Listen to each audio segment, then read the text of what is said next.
What is up, everybody? Welcome to Football Diehards. We're going to go through week 9 here on a Friday. Going to go position by position, and I'm here as always with Jamie. Jamie, what is up? You looking forward to week 9?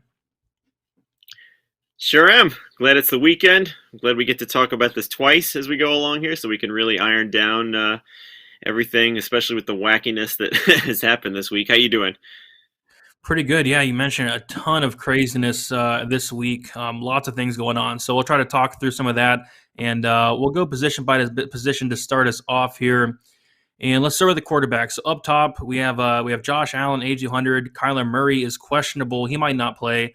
You have Patrick Mahomes, obviously no Aaron Rodgers, and Lamar Jackson and Justin Herbert, 7,000 and up. So up in this range, what is one guy you're looking at? Well, I guess we'll get to the cheap elephant in the room later on in the cash spot here, but I think of this top range, I like saving a little bit of money so far. Off of Allen and Mahomes. Allen's great too. I might reassess that, but 7,300 for Lamar Jackson just seems way too cheap to me for what he is with this weird three-headed running back committee, which I think might be four now this week if they're all active, with Latavius Murray looking to come back. It's pretty much equal snaps. None of the running backs cleared 40 yards last week. Lamar Jackson is still the RB1, and the team has become a little more pass oriented lately, with Rashad Bateman coming into the mix too. Mark Andrews looks like a top tight end option this week, so I really like the floor of Lamar Jackson with his legs on the ground. The Ravens have a team total of 28, one of the highest on the slate here, and the other thing to point out here is that Minnesota is missing both Danielle Hunter, the top edge rusher, and Patrick Peterson, their top corner. So this is a really, really good spot for Jackson. Yep, I'm with you there. He's probably the favorite of mine as well in this range. Like you mentioned, you get a $900 savings off of Josh Allen. You get that rushing yard upside that a Mahomes doesn't really bring. Josh Allen doesn't really bring that elite rushing yard upside. So you had Jackson with somebody that really stuck out to me at 7,300, and he is projected to be the highest owned quarterback at 17%.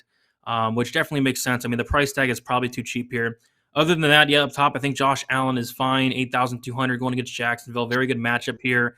Don't mind stacking him up with Diggs as well. So probably him and Josh Allen were the two I was looking at the most. I think Mahomes is also interesting. Mahomes and the Chiefs have just been looking horrible as of late. He started off the season really solid. It's just as like the last couple of weeks, they've been looking really bad. Could potentially be a bounce back spot here for Mahomes. We do see that he is the third highest owned at 8.66% owned. So yeah, I don't mind some shots on Mahomes, but I would rather go down to Jackson. Any thoughts on this Chiefs team and Mahomes at quarterback here? Yeah, you can't ever say the Chiefs aren't stackable in GPPs, of course, at least, especially against Green Bay, who is still missing Jair Alexander. And I haven't actually seen the practice report on Zadarius Smith. I don't know if you have, but I think he was going to play, which hurts them a little bit. But yeah, the Chiefs offense is just weirdly not clicking this year. Mahomes still leads in turnovers. Travis Kelce, who I guess we'll mention later, is looking old. I guess it's just, Mahomes, I think, is rightfully underneath Josh Allen from a pricing perspective. I think Allen is going to crush the Jaguars this week, and I think Mahomes could crush the Packers, but I'm still more confident in Allen. So I'd rather spend the $400 more. But of course, Mahomes is in play for tournaments. Yeah, I'd be more inclined to play him if he was super low owned, and he's kind of getting down at 8%. That does seem low for Mahomes, and we'll see what these other Chiefs are. But yeah, I thought those three did stick out to me. For me, it's a week where I'm either going to go up top and get some of these guys up there or go down below. But is there anybody sticking out to you in the mid range for quarterback? Well, if we're talking Lamar Jackson, then we have to be talking about Jalen Hurts as well. Hurts is pretty much a less efficient Lamar Jackson. We didn't get the Hurts game we wanted to last week because poor Miles Sanders, as soon as he goes out, the Eagles decide to feature the run. So all of their production came on the ground. by running backs and not Hurts. But again, Hurts is a quarterback that you can always count on to have that rushing floor like Lamar Jackson. So even if he's inefficient through the air, I do like Hurts in tournaments, especially in this game. This is one of my top three. I wrote about the GPP articles just today. I wrote about the GPP stacks on Football Diehards just today, and Eagles Chargers is one of my favorite ones with a game total over 51. And I like pairing Hurts with Goddard and maybe even Gainwell or Boston Scott, because I'm not big on the wide receivers here, but I like Hurts, of course, too. Yeah, nothing wrong with Hurts. Had his very first, I'd say, bad game all year last week against Detroit. Yeah, don't mind going back to him here against the Chargers. I think it's a pretty solid spot for him. But yeah, curious to see what they do with that run game and those running backs. Because yeah, I think the running backs, they scored like 3 touchdowns combined last week. At least 3. It might even have been 4. I got to look at that thing. It might have been 4. I'll check it while you're talking, but it was definitely 3. Yeah, very, very frustrating because I really did like Hurts. Yeah, I don't mind going back to him. I don't mind that call. Anybody else in the mid range? Guys like Joe Burrow, Dak Prescott. Any of these guys sticking out to you? Yeah, not as much. I guess in the same game, if we're stacking, you got to look at Herbert as well. But he's had a couple of duds in a row. I think you mentioned Dak. The Cowboys, to me, we'll get into the Cowboys when we get to the skill positions. They are, when I was on the show with Bob and Mike, Football Diehards, last night, they were kind of my featured plays here, just because they're just so curiously underpriced. So obviously, if you're playing as many Cowboys skill positions as I am going to be across the contest, Dak is definitely in play with them too. Denver's defense is decimated by injury, and they traded away Von Miller. So Dallas has a team total of 30, and I think we're going to see their offense on display as long as Dak is healthy. Yep, I like it. There's some guys I do like in that Dallas game for sure. But in terms of like the cheap quarterbacks here down this cheap range, of course, you talked about Jordan Love a little bit. He is sitting very, very cheap. Any interest in Jordan Love sitting at 4,400? I think the matchup's really good against the Chiefs. The Chiefs have given the second most DraftKings points to opposing quarterbacks. But this is kind of short notice. I think the Rodgers news came out, I think like Tuesday or Wednesday, right? So midweek at least. So he's not going to have a ton of time to prepare, but the matchup's really good. I guess my only concern would be, how much are they going to, is it going to be like an Aaron Jones day? Are they going to give Jones the ball nonstop? Or are they going to let, Love play a little bit here? And even then, I think they're like 6-point underdogs, something like that. So if they do fall behind, Love's going to have to throw the ball. So what are your thoughts on Love? He is so cheap, 4,400. Any interest in him? Yeah, I have placeholders in right now for my cash, and he is the quarterback. And it's odd because when you get a value, this is such a unique value at $4,400. You don't get a quarterback that cheap, but as it turns out, we have others in that range as well. Like Tyrod Taylor is coming back, and he's only 5,000 against a bad Miami defense. If Kyler Murray doesn't play, Colt McCoy is 4,000. He's 400 less than Jordan Love. So it's weird that we have options even now in that ultra cheap range for quarterback. But I would pick Love of the three. You mentioned the matchup that the Chiefs defense is horrible, especially against the pass. They've given up the most fantasy points per game to quarterback, the 8th most to wide receivers. Love is definitely inexperienced, and like you brought up, he's had a short week. It was definitely Wednesday when that COVID news came out, because we were all talking about how there's no drama on the trade deadline Tuesday, but then everything came out Wednesday with Rodgers and with a couple other things that went on there. Odell, that whole thing started on Wednesday too. So it's tough, but he does have all of his supporting cast coming back. Devante Adams is back. Alan Lazard is back. Marquez Valdez-Scantling is coming off the IR, and he's got his 2 running backs intact. So, yeah, I think if you're in that cheap range, he would be the guy I would pick. Yep, don't hate it. You brought up some other good ones. Colt McCoy, 4,000. Want to keep an eye out on Kyler Murray. If Kyler Murray is out, it looks like a pretty solid spot there. This is really cheap and also a great matchup against San Francisco. And then, Tyrod Taylor is also in a great spot. So, there's 3 that we mentioned that are definitely all 3 of them you could argue are in play this week. Anybody else at quarterback we didn't touch on? Daniel Jones. We got to see what receivers are healthy for this one. Looks like Sterling Shepard is not, but as of right now, unless I missed something, none of the other ones have been ruled out. So if he's got some form of a wide receiving core, with his also rushing upside on the ground, the Raiders have given up the sixth most rushing yards to quarterbacks, and Jones is fifth in that category. So, 5,600 against the Raiders team coming across the coast. I like him too. Yep, saw another cheap play there. Daniel Jones coming in at about 1% owned thus far. Jordan Love coming in about 4%, making Jordan Love the seventh highest owned. So, yep, we'll see what happens there. But yeah, I do like Jordan Love as well in terms of like a really cheap play. I think is in a solid spot. But we'll move on to the running backs here. And up top, we have a lot of options to talk about. We have Alvin Kamara, 8,200. Christian McCaffrey, that it's kind of up in the air on if he does play. And if he does play, how much is he going to play? Austin Eckler, 7,900. Dalvin Cook, 7,700. Aaron Jones, 7,200. Mixon, 7,100. And Zeke Elliott, 7,000. Touched on a bunch of names there, but which one out of that bunch are you looking forward to playing the most?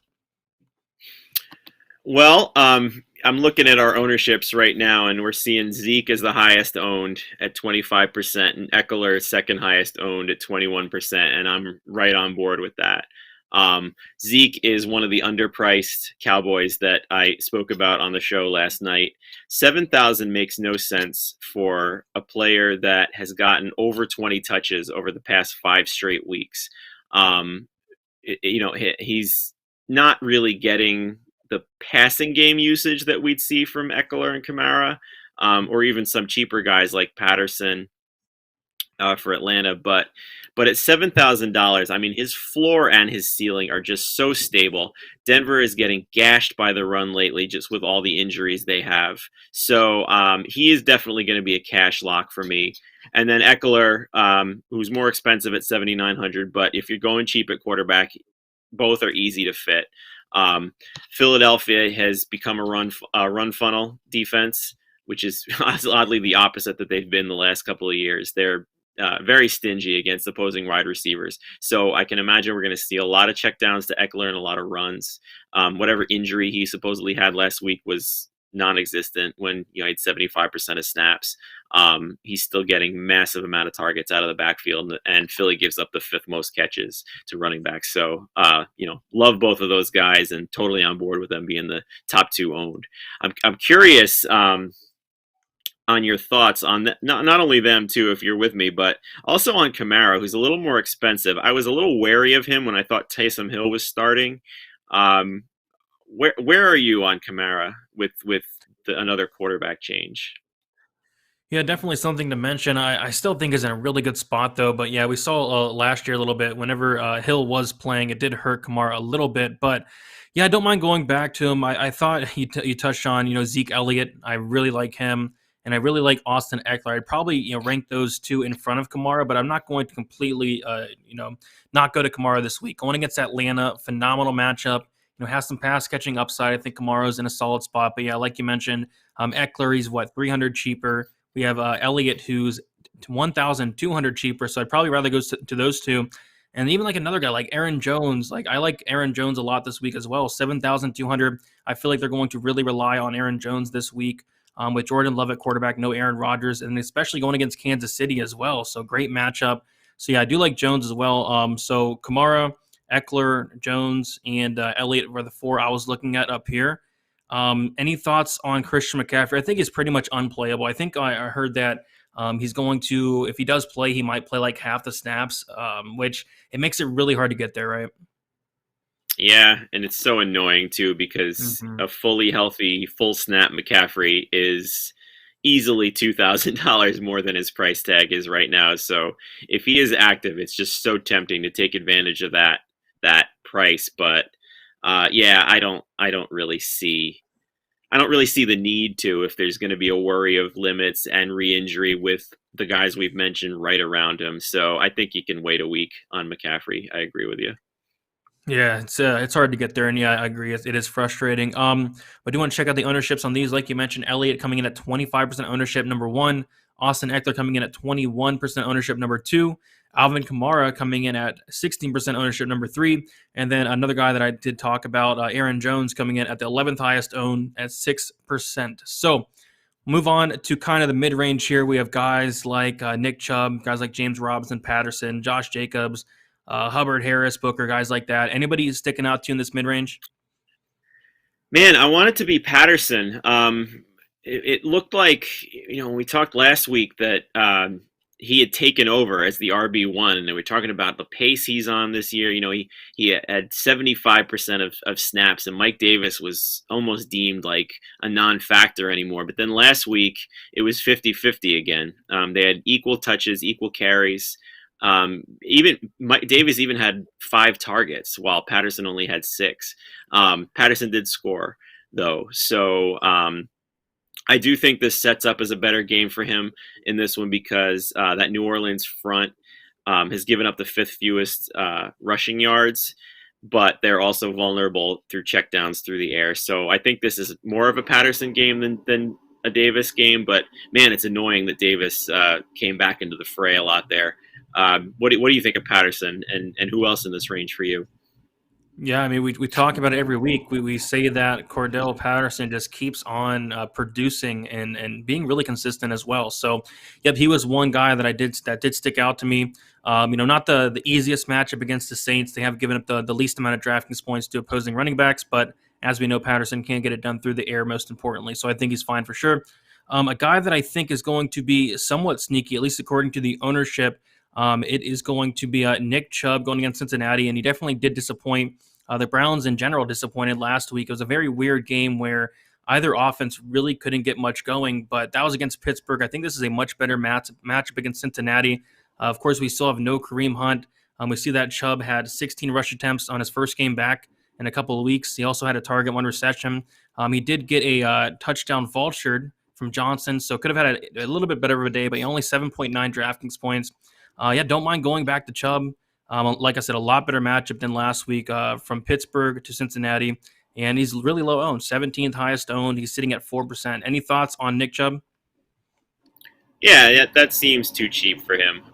You always like your running backs on DraftKings to be a little more involved in the passing game than he is. But, I mean, that price tag for a guy who, if someone said he was a top 5 running back in the NFL, you wouldn't argue. So the fact that he is $1,500 less than Alvin Kamara seems a little bit off as far as where he should be. So yeah, I'm with you on that. Yeah, and I'm looking down here. Like this mid-range doesn't really offer a ton. I don't really want to play Damian Harris. Any thoughts on Eli Mitchell? 5,800. He looks like in a solid spot here. He's beating a ton of carries. He had 18 carries the last 2 weeks. Yeah, I'm fine. I'm fine with him too. He's kind of like he's poor man's Chubb here.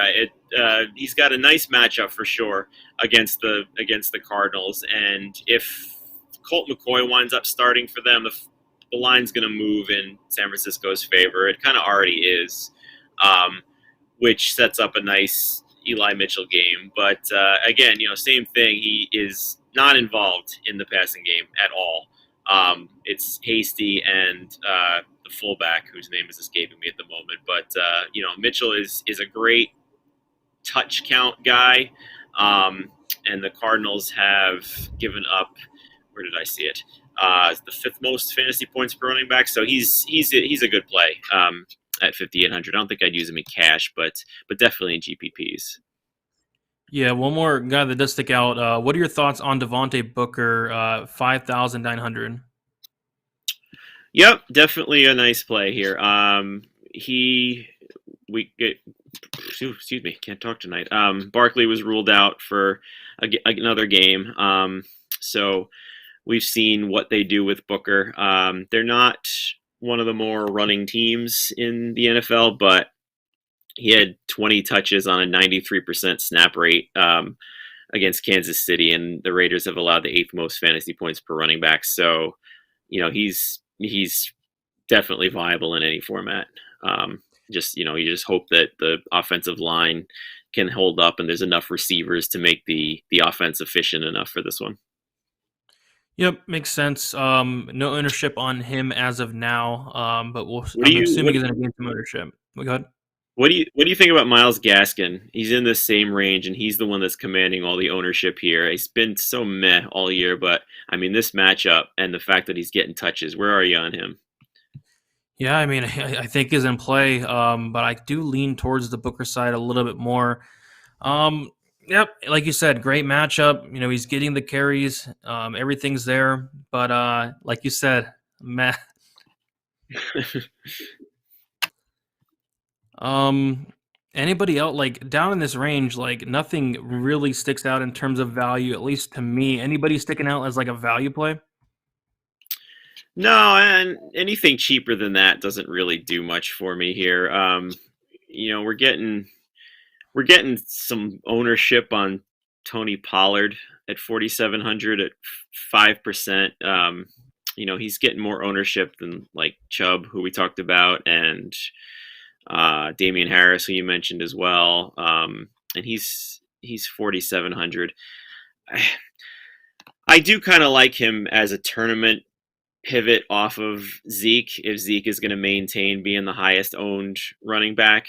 Um, Pollard is a distant second in snap share, but he does seem to be bankable for double digit touches per week. So, I mean, if we get a situation where Dallas is just running and they both kind of go off, I think we could get some upside from him at 4,700. But yeah, other than that, this strikes me as a week to spend at least into that mid range on running back. Yeah, definitely. Like the probably lowest I'd go would be that Booker, Gaskin, in Mitchell range, right in the 5,900. But yeah, Pollard could be interesting. I agree. But we'll move on to the wide receivers here. And up top, we have Devontae Adams, Tyreek Hill, Deebo Samuel, Stephon Diggs, Jamar Chase, Jefferson, CeeDee Lamb, and Mike Williams and Hopkins, 7K and up. Which guy's sticking out to you the most up in this range? Hill in the top range is probably the one that I'd look to first as of right now. We talked about the Chiefs and them not being as efficient in offense, but even though the Giants did, is another crushing loss for us, but the one they should have won and gave up on stupidity. But they schemed against Tyreek Hill so well, where they didn't allow any deep plays to him. Dory Jackson in coverage downfield was fantastic. They had the safeties over the top helping every time, and they didn't let Hill beat them deep. Of course, Hill just beat him short. He had 15 targets. He had 12 catches in that game, and he really showed like how versatile he can be. With no Jair Alexander, there's nobody to stop him. So I think if you got some extra cash to spend up, there's so many mid-tier wide receivers that I like this week. So I don't see Hill as a necessity. He's kind of more of a luxury. But if you're going cheap at the quarterback and you can fit him in, he's my favorite one up top. How about you? Where are you on him and any of the others in this range? Yeah, he'd be mine as well. I love the matchup. Tyreek Hill, he had 18 targets last week, and again, the Chiefs have not looked great the past couple weeks. I thought, hey, maybe we'll get Tyreek Hill at a lower ownership. Some of these Chiefs, but no, Tyreek Hill is projected to be the highest owned, at 22.5%. That is the highest owned by like 5%. Next highest is Amari Cooper. So yeah, it'd be Hill for me as well. I mean, Devonte Adams, I don't know if I'd get there with Jordan Love. I think Stephon Diggs is very interesting against Jacksonville. Don't mind that at all. So it'd probably be Hill and Diggs up here for me. Yeah, those are probably the two I'm looking at. Anybody else sticking out to you? No, those are the two for me as well. I mean, Jamar Chase in tournaments is with the air yard share he's getting from Burrow is perfectly fine, but yeah, I'm not on Adams with Love at quarterback. I'm not on Deebo Samuel with the injuries that he's dealing with. If he even plays, he's still a big question mark. So I'm with you. In the top end, it's Hill and Diggs. Yep, I agree. But yeah, like you talked about, this mid range has some guys sticking out for sure. Let's say 5,500 and to 7,000. What's your favorite play in this range? There's so many. I don't. I Picking is going to be very difficult. So my favorite one from a value standpoint, though, is Amari Cooper for sure. And he's coming in. Everyone's recognizing this. You mentioned Hill as the top owned, and we're seeing Cooper being the second highest owned. 5,700 is an egregious price tag for him, especially against this Denver defense that has nobody left of any kind of note, except for rookie Patrick Surtain and then Kyle Fuller, who they benched for poor play. So Dallas really should have their way with them. Even with Cooper Rush at quarterback last week, Amari Cooper picked apart the defense. I've lost who they were playing. Was it Minnesota? I just slipped in my mind last week. I think it was Minnesota, right? Yep. Yeah. I mean, he picked them apart completely. He had 8 catches for 112 yards and a touchdown on 12 targets. And that was with everybody fully healthy, except for the quarterback, and that didn't even matter. So 5,700, even if I play Zeke at running back, I'm putting Cooper in there as well. So he's my favorite one. How about you give us some too? And I'm sure we're gonna have a few to talk about here. Yeah, there are a few. Cooper, the same thing for me. I love Cooper. He's coming at the second highest owned, 17%.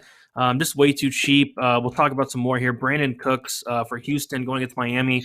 Miami's giving up the third most DraftKings points to opposing wide receivers. Very good matchup.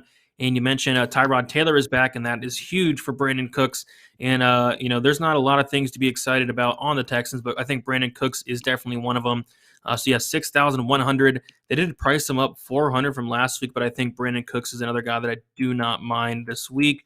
Another one that sticks out, Cortland Sutton going against Dallas here on the other side of things. I really like Cortland Sutton here. I think he's in a really solid spot. And then what's another one that does stick out? Jaylen Waddle. I believe Parker's out again. So, yeah, I do like Waddle against Houston. Really good matchup. And he's getting a ton of targets, 12 targets last week. So the targets are there, and he's very cheap. So we kind of mentioned 4 there. Was there one I missed? Do you agree on any of those? I agree on all of them. And I can add even more. Jarvis Landry at 5,100 really is a standout play to me as well. We'll have to see if Donovan Peoples-Jones is active. I guess that takes a little bit of zing out of that. But I mean, Landry's had 19 targets over the past 2 weeks. He's again battling issues with his knee, which makes me like him a little less than I was before. But Odell Beckham is gone now officially. On the other side of the ball, T. Higgins continues just to get targets. He bailed me out a little bit last week. I mean, he's still leading Chase as far as target share goes by a good margin, but they closed the gap a little bit. Chase closed the gap, but I mean, Higgins' price just never moves. He's 5,300 for his floor there. I like that. Kadarius Toney, 5,200 is too cheap if he's going to play a full complement of snaps with Sterling Shepard out. If Golladay returns, again, that hurts him a little bit. So I got to see what the Giants' wide receiver situation is. And then even cheaper, I guess this is more a cash play than GPP, but Hunter Renfrow is cash gold in PPR. Is $4,800, and all he gets is targets for them. So at 4,800, the volume he's getting, with Ruggs gone now, he's not a touchdown scorer. His average depth of target is very low, but I mean, you can pretty much bank on 12 to 14 DraftKings points from him every single week, which really goes a long way in cash. Yep, agree. I think you brought up 4 good ones there. Renfrow, is probably more of a cash game play, but a very good one as well. Toney, I think, is definitely in play. Galladay is questionable. Even if Galladay doesn't play, I like Toney even more, but Toney's solid. And then, my favorite of the ones you mentioned probably is going to be Landry here. 5,100. This price tag is just way too cheap. Way too cheap here, especially since no Odell. We do see why Landry is coming in at the third highest owned projected this week at 14%. And there was one more that you mentioned. It was T. Higgins. Yeah, T. Higgins was the other one I did like as well. Getting a ton of targets, cheap, 5,300. But going down to some value here, who's sticking out to you in terms of a nice value play? For me, I guess one that I'll throw out here is going to be Randall Moore. So I believe no A.J. Green for this week. And that does bump up a guy like Randall Moore. Does bump up a guy like Christian Kirk as well. But Randall Moore, 4,200. Of course, he's going to take a big hit if Kyler Murray's not playing, so that's something to look out for. But Randall Moore, 4,800 sticks out to me for a value play. And then also Rashad Bateman. I think Watkins is coming back, right? So if he does come back, I think that hurts Bateman a little bit, but still 4K going against Minnesota. I don't hate those two. Any other value plays sticking out? Those are good ones. It looks, and last I saw, Watkins is doubtful, so I Okay. think we get another good one of Bateman. Thing with Rondale Moore, Arizona is so tricky because I mean, you mentioned AJ Green is out. Kyler Murray is highly questionable. DeAndre Hopkins is also highly questionable in this game. Mhm. We have no idea what we're going to get from the Arizona offense. I mean, obviously the best thing for Rondale Moore is if Murray plays and Hopkins doesn't. But I think even if Hopkins is in, I like that call at 4,200. Couple more I'll throw out is watch Debo Samuel's injury. He's not practiced all week, and it's looking like he's a true 50-50 play. Brandon Ayuk is Mhm. $4,100. He's been a huge disappointment this year, but his week 8 was very high usage. Doesn't mean it's going to happen again, but I mean, if Debo Samuel's out, I think that's a pretty bankable thing. Um, and then for some reason, Jamal Agnew is all of a sudden a thing. It's Urban Meyer, I guess, but he's 4,300, and he's been kind of like a Renfro that he's getting 7, 8 targets a week. So I think you can throw him in there as well, especially if they're playing from behind with the Bills, which all signs point to them actually doing. So yeah, it's a couple more for me.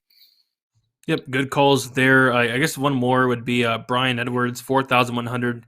Kind of sticks out from a value play, but I think we brought up some solid ones there. Yep. Yeah. The Raiders are definitely thin.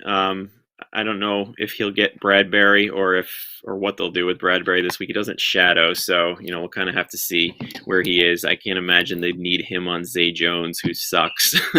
So yeah, I would think he'd see Edwards, but I mean 4,100 for a team that's passing at the rate over expectation. That's a good call too. Yep. Anybody else we didn't touch on? I think we covered a lot there. No, that's a good bunch we got there. I think that's All right. runs the gamut of expensive to cheap. Yep, sounds good. Of course, some injury news we'll be talking about Sunday morning at 10 o'clock. But yeah, lots to look out for this week in terms of injury news. But let's go to the tight ends here. And up top, we have Travis Kelce, 7,000, Darren Waller, 6,200, Kyle Pitts, 59, Mark Andrews, 55, and Kittle, I believe they said he's going to be making a return. He's 52. So up in this range for me, I really like, Darren Waller, 6,200. Obviously lost a big piece of their offense this week. I think Waller's in a really good spot here. And then I don't mind going up to Travis Kelce, but like you mentioned, he has not been looking that great the past couple weeks. It seems like every time I go up and play Kelce, kind of burns me. But maybe I'll place them here. And then other than that, I'm kind of looking at paying down. So for you this week, are you looking at paying up, or are you more so looking at paying down? No, we have a punt that I think we're both gonna agree on here, but I'm 100% with you. This is probably the first week this year that Waller and Kelsey have both been active on the same slate where I'm decisively on Waller more than Kelsey. And it looks like the ownership agrees.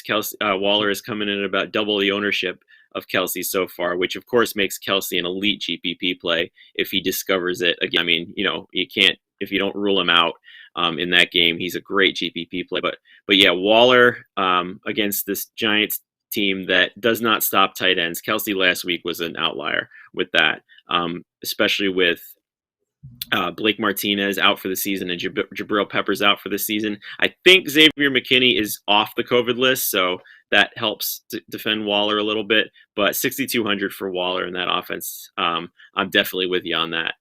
How about the mid range? Who are you looking at there? We got a couple of them.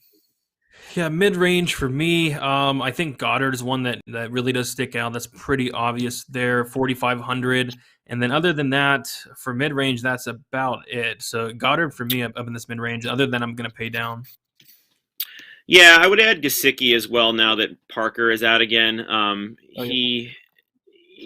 I mean, he led while Parker was out. He led all pass catchers in routes run.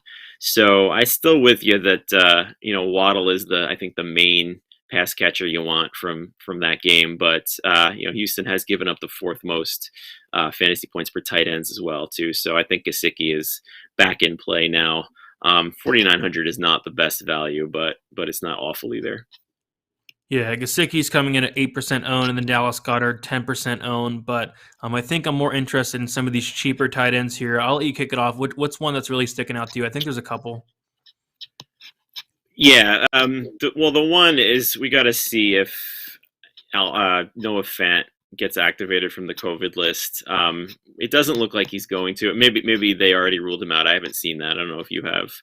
But I mean, we got Albert O, backup tight end, who's 2,600. So $100 above the minimum. Dallas gives up the 8th most fantasy points per tight ends to tight ends. He's got a 92% catch rate this year. He's one of those like freakish tight end athletes, like Waller, who like runs the 40 in wide receiver speed, but is the size of a tight end. So as long as Fant is out, I don't see myself playing anybody else in cash, at least. Yeah, I think that's a pretty easy call, especially if Fant is going to be out. Another guy that kind of stuck out as far as the cheap tight end goes is Dan Arnold's pretty interesting to me. Big underdogs against Buffalo or Jacksonville. I think going to need to be throwing the ball. He had 10 targets last week, so he's getting a ton of targets every single week. I think Dan Arnold's somebody that's interesting. But yeah, like you mentioned, if Fant's out, Albert O all day, right? Anybody else sticking out to you down low? Well, I guess you can look at Jared Cook at 3,300 in tournaments if you kind of believe in that Chargers-Eagles game shooting out a little bit. Cook is starting to look more and more washed up with every game here, but Philadelphia, as good as they've been against receivers, are equally bad against tight ends. So I wouldn't think it's a silly thought to see Cook get into the end zone in this one. Oh, we did forget one, kind of up Conklin. in that higher range, and I'm curious to. I'm curious to hear your thought, and if you think we're going to see some ownership from him, is Dalton Schultz. It looks like, he and Blake Jarwin have been sharing snaps the whole year, and it looks like Jarwin is out. So, I mean, do you think that's a huge bump to Schultz, that he's going to, maybe be an every down tight end in this one? Or do you kind of think they still stick with the wide receivers against this Denver offense, especially if Gallup comes back, which he might? Where are you on Schultz? I'd say it's a pretty decent bump. Yeah, 4,800. Yeah, don't hate that. When did he get rolled out, Jarwin? I could be wrong. I mean, last I saw he was doubtful. I don't know if he's actually Wow. been ruled out yet, but Okay, I'm not but seeing yeah. him on our ownerships here. And I think I saw he was on the doubtful side of questionable. I didn't see the injury report today, but I think he's out. So that's that's an interesting one. Yeah, for sure. I do like that, especially if Jarwin is out. Yeah, I like that. Right now, I'm trying to look at Schultz's ownership. It's going to change, right? If Jarwin is indeed out, which, like you're saying, it is. Schultz at 4% owned. So yeah, I think that's a really solid call there. Kind of checking as we wrap things up here. I didn't have this information. Let's see. The Blake Jarwin. No, he's out. He's officially Jarwin out. is out. Yeah, he's officially out. There you go. I like it. Yeah, I don't mind that. Yeah, one more guy that I'll throw out here. He's gaining some ownership. I think he's the 10th highest owned. Conklin. He's 3K. Really good matchup against Baltimore. Baltimore's not great against the tight end. 7 targets last week. He had 5 week 6. I think Tyler Conklin was one other one that stuck out as a cheap play. But like you said, if Fant's out, then we're going to go with my dude Alberto. So we'll see what happens there. Sounds good. Yeah, it's weirdly a lot of tight ends in play for us. I know. It's weird. Usually it's just like 1 or 2 that we talk about. Yep. All right. So we looking at defenses? We can touch on it. Like, I don't know. I guess the Chiefs defense at 2,300 kind of stuck out to me. Packers backup quarterback coming in on short notice. I think the Chiefs, although they're terrible, they're 2,300. So if I'm looking at a cheap defense, it's going to be them. How about you? Yeah, I agree. They're in my placeholder right now. Even with Jordan Love at quarterback, I don't think those correlate enough that you can't play both, especially at their price tags. I will say that if Kyler Murray is ruled out, I'll probably look to find that extra $500 to get up to the 49ers defense, who has disappointed. But, with the edge rushers they have in Bosa and Armstead, I think they could terrify him back there and create probably more sacks and turnovers than I think we'd see the Chiefs do with Jordan Love. So that'll be kind of one to watch out for. And you can go up a little higher.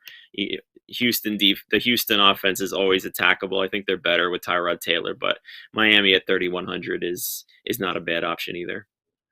Yep, Miami 3100 solid as well. If I was to pay up for a defense, I think the Bills defense is solid okay as well. But yeah, I Yeah. probably just gonna punt down with the Chiefs this week as of now.